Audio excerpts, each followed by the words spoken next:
ঈশ্বর কাউকে ফেরায় না। ঈশ্বরের জায়গায় যেই যায় সে কোনোদিন ফিরে আসে না খালি হাতে। এ কথাটার সাথে আমরা পরিচিত, কিন্তু আমি সবসময় বলতে শুনি যে ভগবানকে কোথায় দেখতে পাচ্ছি না, তো ভগবান আমার ইচ্ছাটা পুরো করছে না। তো আসলে ঈশ্বরকে কিভাবে ডাকতে হয় তাই আমরা জানি না। অদ্ভুত আমাদের সংস্কৃতি, আমাদের ব্রাহ্মণ সমাজ, যে ঈশ্বরকে চাওয়ার জন্য নাকি দিতে হয়।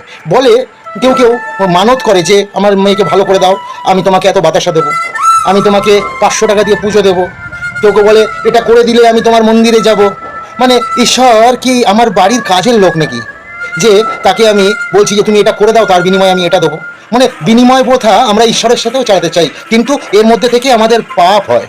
আমরা এটা বুঝে উঠতে পারি না। এই পাপের জন্য যখন আমি ঈশ্বরকে বলছি এটা দেবো, করে দাও, ঈশ্বর হয়তো মন থেকেই আমার ওই ভালোটা করে দিয়েছে, কিন্তু আমার জীবনে যে পাপটা জমে গেল, এই পাপের জন্য পরবর্তীকালে আমি কিছু চাইলে ঈশ্বরের থেকে পাচ্ছি না। তাহলে আগে জানতে হবে ঈশ্বরকে কিভাবে চাইতে হয়। ঈশ্বরকে চাওয়ার জন্য 3টা জিনিস লাগে। একটা হচ্ছে 100% ভক্তি, দ্বিতীয় হচ্ছে 100% সততা, তৃতীয় হচ্ছে 100% বিশ্বাস।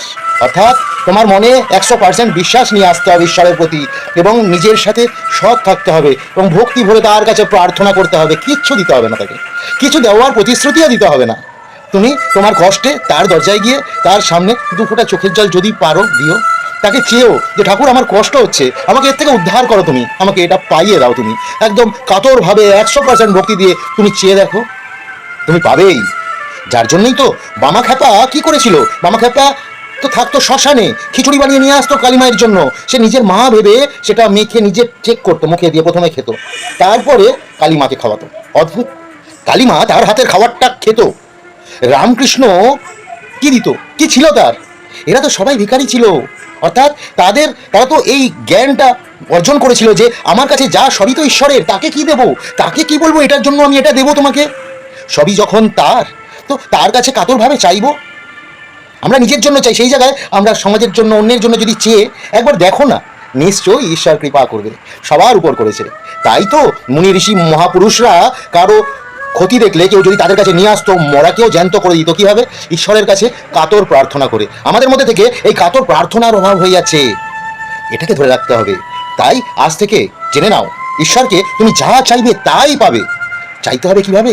100% বিশ্বাস আনতে হবে যে আমার ঈশ্বর সবই তার, তিনি ঠিক দেবেন। আর সততা রাখতে হবে নিজের মধ্যে, অসৎ উদ্দেশ্য নিয়ে চাইলে হবে না।